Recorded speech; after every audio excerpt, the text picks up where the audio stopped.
Well, now here with me, Mr. Eric Solheim, the Executive Director of UN Environment Program. Welcome to Jakarta. Thank you so much. How are you? Very well. I'm always enjoying being in Indonesia. It's one of the most beautiful and most interesting nations on the planet. Okay. Mr. Solheim, you come to Jakarta and attend the seminar Sustainability for All, Food and NDGs Focus Roadmap in Indonesia. So what makes this title so important to discuss here in Jakarta? I think there is a huge opportunity for Indonesia. So much of the discussion in the world are focused on problems rather than seeing the opportunity.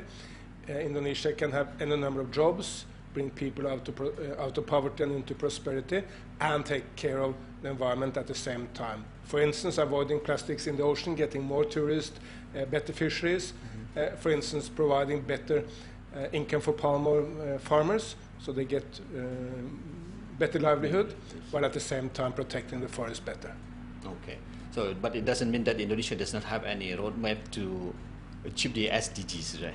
Absolutely no. I mean, Indonesia has done a lot of this. I mean, Indonesia was, with then President SPY, one of the architects of the entire Sustainable Development Goals policy, and has put in place with President Jokowi a lot of programs to implement it. What we can bring is maybe some of the best expertise on knowledge as how these goals have been implemented in China or in India or in Europe or other places to enrich the debate in Indonesia. So how long do you expect it to be, this program will be implemented here in Jakarta, based on what the China already received, or maybe other countries already received? China is a proof that development can happen very, very fast.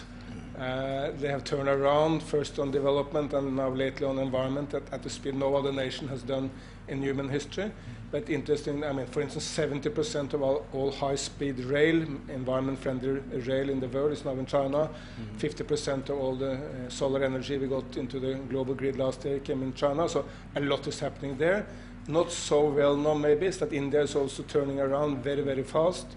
Prime Minister Modi could just celebrate the fact that every single village in India is connected to the grid. There are 700,000 villages, so it's 700,000 villages in India are all now connected to the electric grid. A huge achievement.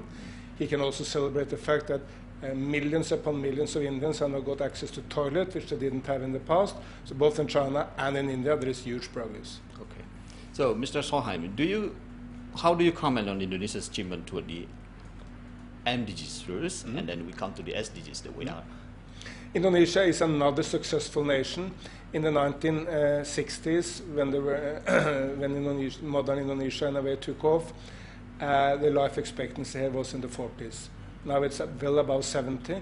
That's 25 more years for people just in a lifetime of a person. It's a fantastic progress.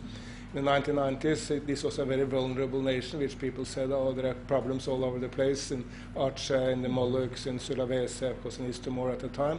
Now it's a stable, rapidly moving, high economic growth, and tens upon tens of millions have been brought out of poverty, and you can see the face of, well, Jakarta, but also Surabaya, Yogyakarta, all the big, Medan, all the big cities, is a huge transformation. It's so positive. So it's positive. It's positive. It's positive. For sure. Okay, now climate change also will be one of the top discussion or maybe challenges for the global community at this time.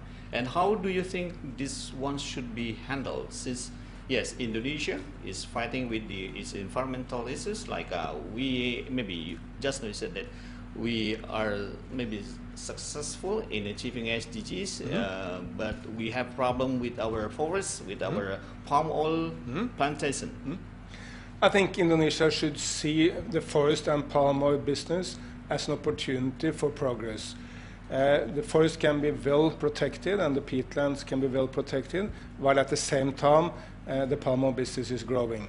Because productivity of many farmers in Indonesia is very low. If it can be invested in the farms so the productivity increases, well, the farmers get a better life, can give better education to their children, better income, better jobs, while at the same time there is much less reason for anyone to destroy the forest and put fire to the forest. So there will be better health, less haze, more forest, better income, all by the same policies. And that's what we try to assist Indonesia in achieving. Yes, yes.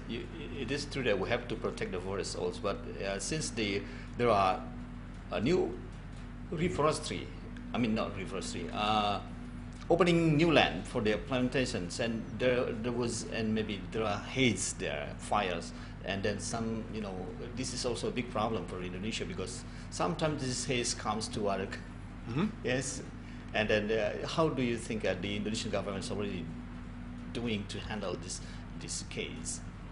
The Indonesian government has done a lot. I mean, there was a peak in the haze 3 years ago. It has fortunately come down substantially, but more need to be done. And I think this double policy of policing better, making sure that the police is stopping people who put fire to the forest, while at the same time giving an alternative to the farmers by better income, is a policy which will work. So once again, I want to make it sure that, do you think that Indonesia is already in the right track to have more plantation, palm plantation? There is no need whatsoever to go into new virgin forest to make new palm oil plantation, because there is huge areas of Indonesia which is already deforested, which can be used from palm oil plantation. Added, the already existing palm oil farmers can have substantially increased palm oil. Some of the most effective palm oil farms make 5 times as much oil as the least effective. So if the least effective farmers are upgraded, get money so they can invest in their farms, you will have much more production, much better livelihood, more prosperity, while no more destruction of any forest anywhere in Indonesia. Okay, back to the plastic. As you said that we have a problem, also a big problem on this plastic, and how do you think the government has already handled this problem? Because this is, some supermarkets wish to prefer plastic bags than paper bags. So, but I don't know whether already the government already do a right track, positive to reduce the number of plastics in supermarkets, and especially used by the people. The government has very ambitious targets in reducing plastics in Indonesia. They also very firmly understand that this is also an economic issue, not just an environment issue, but economic issue for Indonesia, because it harms the tourism. No one wants to dive into a sea of plastic. Even the army has been mobilized to fight plastic, so yes, a lot is being done. But as with every other government in the world, a lot more need to be done. I think we need to avoid all the plastics we don't need, like straws or too many plastic bags. And then we need to recycle and be much more innovative on the plastic we need. There is a lot of alternative products coming up. You can make straws from bamboo or from hay. You can make plastic bags from cassava or from sugar cane. And of course you can make it from oil products which are recycled. So I'm sure business will be a lot more innovative. People will respond by reducing their consumption, and the government will take the lead in all of this. By the way, many other governments are very ambitious now. Prime Minister Modi of India has just declared that India will phase out all one-use plastic from India by 2022, which of course is a very ambitious target. And India is even bigger and even more complicated than Indonesia, so if it can happen there, it can for sure also happen here. Tell me, how can you reach this target in 2022?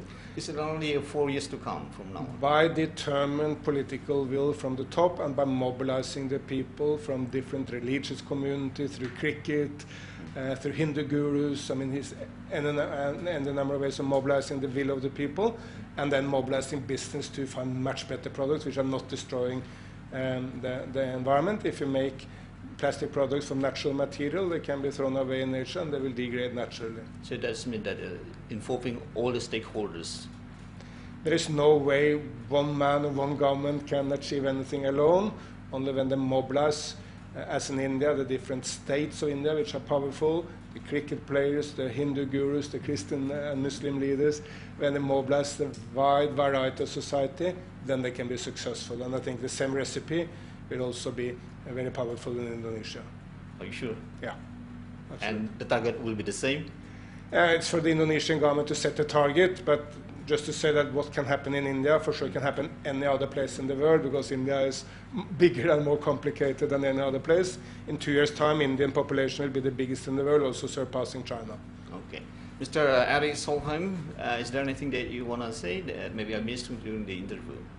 No, just I have enormous confidence both in the Indonesian government and the people.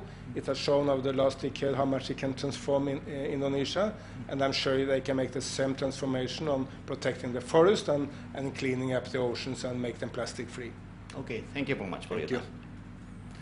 Well, listeners, that was my short conversation and in short interview with Eric Solheim, the Executive Director of UN Environment Program. And thank you for listening.